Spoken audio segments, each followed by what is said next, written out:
Hello everyone, and welcome to our second collaborative interview presented by Education USA Mongolia and the American Council for International Education.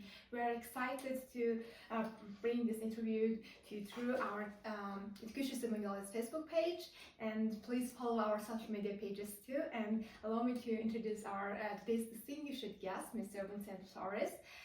Mr. Vincent Flores is the Education USA REAC Regional Educational Advising Coordinator for Northeast Asia and the Pacific region, and his region covers countries such as Australia, the People's Republic of China, and Mongolia, Japan, and South Korea, and among other countries. And throughout his career, he has built numerous programs that foster creativity, promote cultural exchange, and provide educational opportunities for underserved communities. So thank you so much, Mr. Vincent Flores. Thank you so much for visiting our country and for joining us today's interview session and for your continued work in promoting education across the region. So let's begin with the questions. So I'm gonna ask you, my first question is based on your experience. So how can students from your from countries in your region, particularly underserved communities, and make themselves more competitive in the U.S. college and U.S. institutions application process? The question on how to be competitive, it's a very good question. We get it all the time. So I think one important thing about the application process that can make a student competitive, maybe to think a little bit less competitively and think about things that are important to them. I think it's great when a student is younger or starting out high school to explore and try all kinds of different things. But I also think, focusing when you get to a senior, people think try everything and then focus down. But I think a lot of students don't think about what's important to them, things that are fun, things that give them sort of emotional and intellectual fulfillment. I think a student can become more competitive if they're doing things that make them happy and are important to them and are also challenging. Other than saying what can make me competitive, maybe pursuing the things that you're really passionate about. I know it sounds cliche, but those things can really help shape an application. So try everything and then really pursue the things that you love, and I think competitiveness will come along with that. Thank you. I'm gonna ask you about the college interviews. So what key tips would you give students, not only Mongolian students, general students preparing for college interviews, especially those from non-capital cities or underrepresented backgrounds from countryside? Sorry, I've sat through hundreds of interviews for various things like scholarship applications, for employment applications, also for intern applications. And I like to approach interviews from a very practical standpoint. So of course you need to prepare, of course you should anticipate the questions, of course you should really know what you're applying for and what the philosophy and sort of the goals and objectives of that institution are. And know those things, of course, but I think what's really helpful, I think of it more practically and more physical. I think of an interview as muscle memory and as exercise. So everything that you do to move and speak, except for the electrical signals in your brain, is physical. It's muscle. It's using your lungs and your diaphragm to breathe, and then using your tongue and your mouth and everything to speak. So I think to prepare for an interview, students should simulate the interview as much as possible. So I see students preparing for an interview like this. Like, my name is Vincent Flores. That's not really preparing. It's like if you're playing soccer and you want to play at the Olympics, you'll kick the soccer ball hard and you'll kick it you'll kick it hard and true and strong. So the same way, practice the interview as if it's real. Even if there's nobody in the room, just pretend it's real, record it and watch it over again. And even if your English is not perfect or your interview skills are not perfect, you can usually see what you need to fix. So I approach interviews as a practical exercise. Just do it as if it's real, record it and watch it. Thank you so much for sharing useful tips for our students.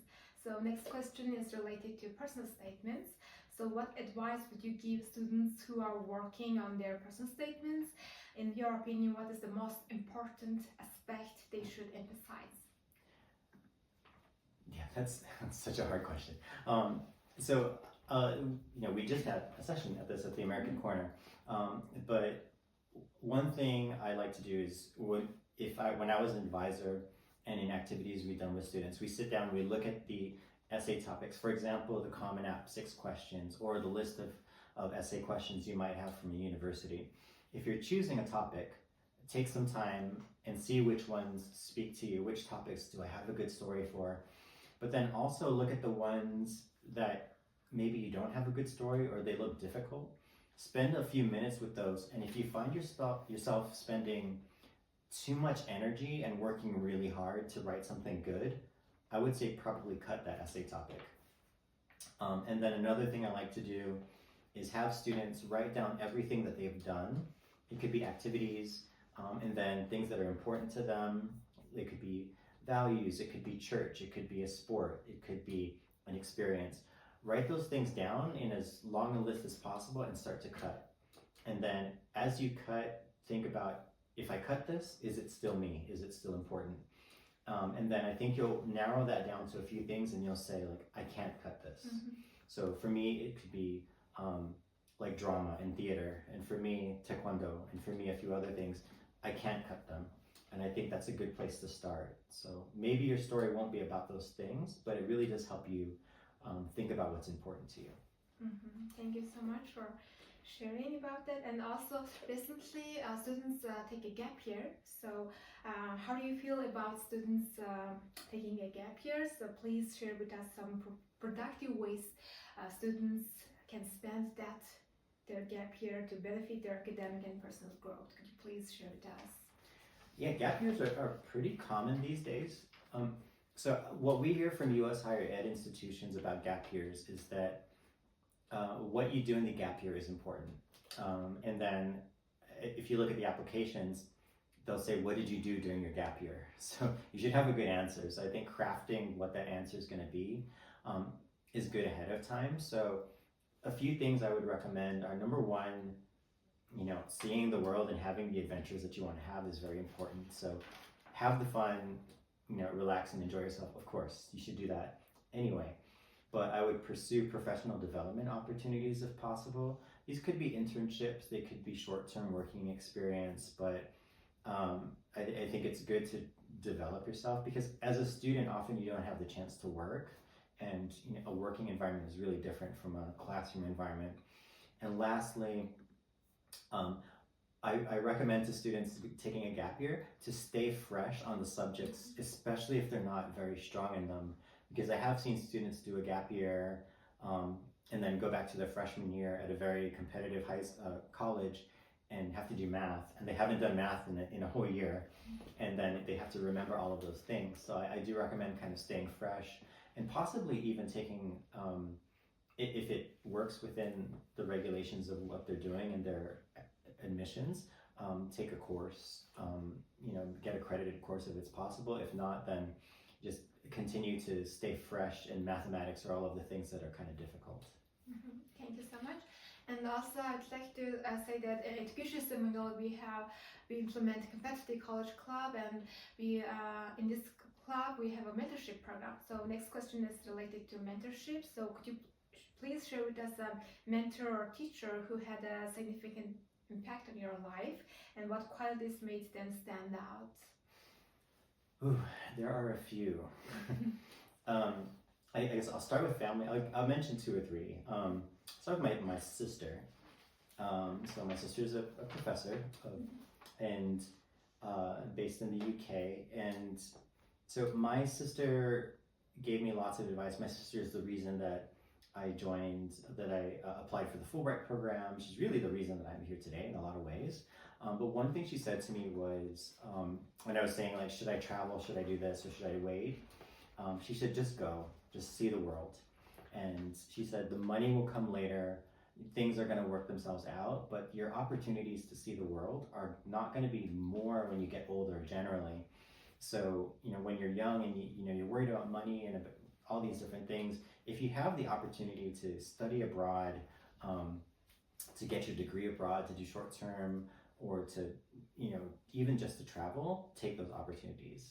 And then I think I have another mentor that was really helping me out when I was deciding what I wanted to do with the next stage of my life. And I was thinking maybe I should get a degree to do what one of my future goals is. And she said, you can do this. Like, what you want to do, your goal, you can accomplish it with the skills and the experience you have now. She said, you'll know when it's time to do your PhD or your degree because you'll crave it. She said, you'll crave it and you'll think of nothing else, and that's the time to do it. If you want to do a PhD, if you kind of want it, you kind of think it's going to be good, it's not the time. So I really took that to heart, and I tell that to students a lot. Like, you'll know that you should do certain things because you're going to crave it really badly. I think those two mentors were really important. And I think just the last mentor, one person, I think as a mentor, someone who works with students, I have one person who worked with me who, even in a room of 50 people or 100 people, I felt like I was the only one. And I think that's something I like to emulate. So, yeah. Great. And next question is, he's actually originally from Sinahan, right? And you, as you mentioned before, you first came to Korea as a taekwondo competitor, Yes. and later joined a Fulbright grantee. So you have had a very unique journey. So could you please share a memorable moment from your student days that shaped your outlook on education and cultural exchange? Yeah, so I come from a tiny island called Guam. Look it up, Guam, Hafaday, to all my Chamorro friends out there. But I was a taekwondo competitor. I competed internationally. I was pretty serious about it. I wanted to go to the Olympics. I tried for the Olympics. I got to kind of the last stage. And I think experiences from my student time and my time as a competitor and also as a Fulbrighter. When I was out of high school, I went to the Olympic youth camp. So it was during the Olympics. It was athletes from all over the world, and we were just kind of together having fun, doing silly things like, I don't know, hitting golf balls with water balloons, but also we were training together and eating together. And that experience, at the end everyone cried, and even at big taekwondo competitions, everyone together. I really appreciated the Olympic movement and the idea of people coming together. That's always affected me. And then as a Fulbrighter, the idea of exchange, of that we can learn and we can read books, but going to another country and experiencing, and then bringing that information and that experience and those relationships back and spreading them throughout the world and with people in my sphere, I think it's very special. So I think the Olympic movement, meeting people and making friends internationally, but also being able to take what I learned and share, that's something that's very, very special to me. That's kind of why I'm in this job today. Like, I could pick up a book and read about Mongolia, but walking down the street is much more of an education than anything else. Thank you. And next question is, in your opinion, in your point of view, what are 3 key areas students should focus on during their undergraduate studies to make the most of their experience? Okay, so I've thought about this. And I would say, of course, academics. Getting grades, because that's partly why you're there. Don't forget it and pursue those academic opportunities. I think there are times where the professor will say, does anyone want to help with this research? Or there's a new lecture, there's a conference happening. Take those opportunities for sure. But then the second thing I like to highlight is take every other opportunity. Because if you study abroad in the United States, for example, that doesn't mean you only go to the United States. You could study abroad again. You could go to Italy. Some students actually come back to their home country as an international student and go, to get experience. So I think looking at those new experiences and every opportunity that a U.S. education offers you, because you can go to the gym and you could get discounts on transportation and like arts, and there's so many experiences on the campus. I think a lot of students don't take all those opportunities, and they look back and they say, wow, you know, this was included in my whole education package and I could have done it. And then the last thing, I think students should really focus on mental health, because even if you're just from that country and you're studying, it's stressful, but I think a lot of students will look at stress and think like, oh, that's just the way it is. But US schools, for example, have counseling offices, and they don't want you to come in when there's a crisis. They want you to come in when you're just not having a bad day. Go in and talk to them and just have a conversation, learn the tools to deal with stress in daily life, you know, as a habit. And also remember that, you know, part of it is stress and part of it is that adventure, but you know, sometimes you have to go and, you know, go in the wilderness and have an experience and go travel and relax. And most of your US experience is not in the classroom. So I think focusing on your mental health is really important, whether it's accessing services or just taking the time and doing the things that you love and enjoy. Balancing. Balance, So important academic life, and also you should focus on your mental health. Take care of your mental health. So next question is related to building educational opportunities. So you have worked extensively to create educational programs for underserved communities and alternative markets. So could you share some examples of successful initiatives and the impact they have had among students? So successful initiatives, I think initiatives are always, they're kind of ongoing. I like to think of any initiative or program or just new project I want to do not as a one-off event or a thing. I like to think of it as creating a habit, creating permanence, or creating something sustainable and ongoing. So I guess a few examples, maybe from my Fulbright years, I asked specifically to be based outside of Seoul. I wanted to be away from the capital. I wanted to be in a smaller town. I wanted to be in a place where people didn't speak English. And it was in the town of Pohang. And we did a drama club, and eventually those kids won a national drama competition. And I thought, you know, we beat the best schools in Korea, including some of the very fancy schools. And I thought that was one experience that taught me that, you know, even as a taekwondo competitor who was fairly successful from a tiny island that nobody cared about, that with the right attention and the right training and the right opportunity, students can do anything. So in my job as the regional manager for Northeast Asia and Pacific, I cover the Pacific Islands. So if I say come to Mongolia, actually US higher education institutions love Mongolia when they come here. If I say go to Korea, they go to Korea. Go to China, certainly they go to China. If I say go to Fiji, you know, at first they'll laugh and they'll say like, oh, Fiji's beautiful, but I can't go there. And I say, why not? And they say, oh, they'll like, I can't justify, you know, going to Fiji or something because my boss will think this. But I think of Fiji as students. I think of it as, you know, over 70,000 high school students, and they speak English and they're just fantastic. So I like to really call attention to these communities where people are not looking and say like, why not? So I think people are starting to realize the Pacific Islands are a great place. They already know Mongolia is a great place, and we're just continuing to spread the message. So I think the successes have been ongoing, spreading the attention to places where people don't think about. Thank you for recommending Mongolia. Always. You always recommend Mongolia. Thank you so much. And the next question is related to cultural exchange and education. So as someone deeply invested in cultural exchange, you mentioned the Fulbright grantee. So what do you think are the most valuable lessons students gain from studying abroad, especially in the US, and are participating in cross-cultural programs? I can think of a few things, and one is even if you think your study abroad is just for you and you're going for 2 weeks, or you're going for a month, or you're going for a semester, or for 4 years to study, part of it is a great opportunity for you, but you really are kind of a cultural ambassador.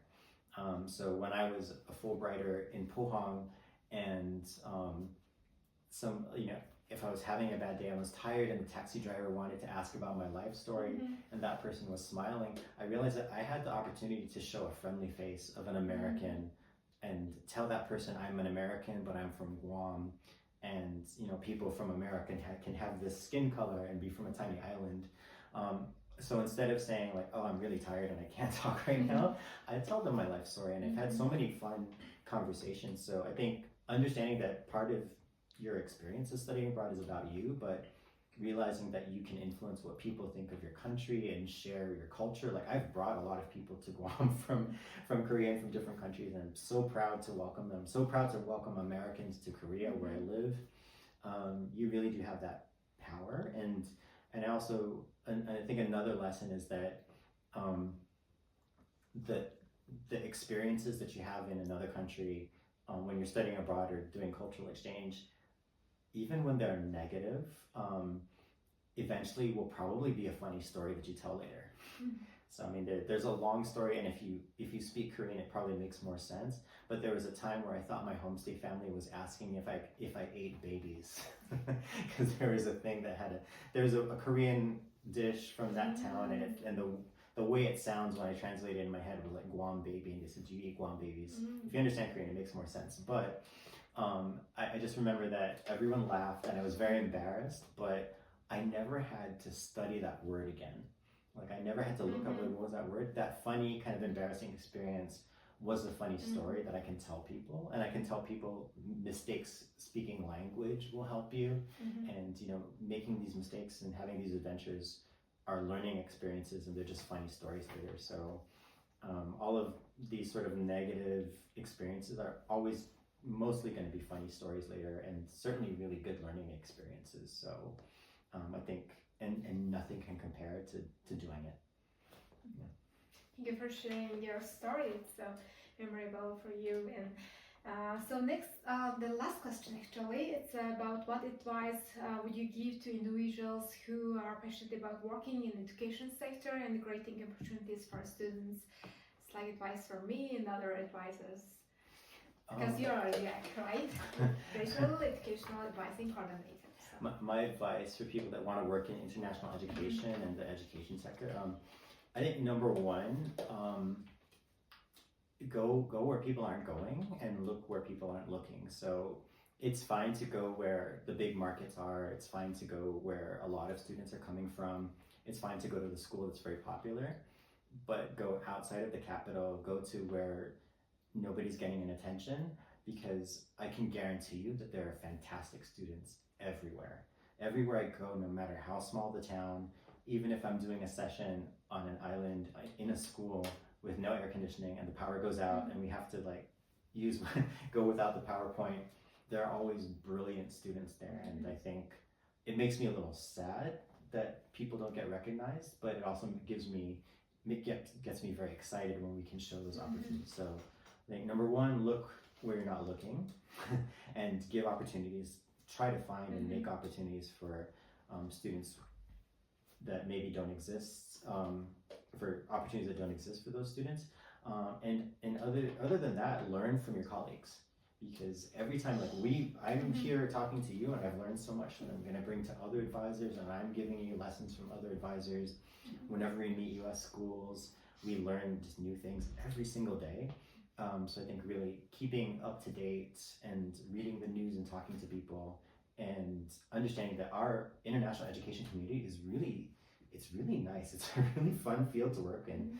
I think we're competitive, but it's a really big family. And I think it's a special, international education community is a really special family. So communicate and learn from your colleagues is my last bit of advice. And so I'm so honored to be part of Education USA, and thank you for hiring me. And also thank you so much for Mr. Vincent Flores. Here's the end of our interview. Thank you so much for sharing your invaluable insights with us today. It's clear that your work has had a profound impact students across Northeast Asia and the Pacific, and we wish you all the best in your future endeavors. And to our viewers, and we hope you found this interview informative and inspiring. So stay tuned to our Education System Mongolia's social media pages for more interviews and educational content. Please follow our Education System Mongolia pages, and thank you so much, and see you next time. Thank you so much for coming today. Thank you. Thank you. Visit Education USA Mongolia.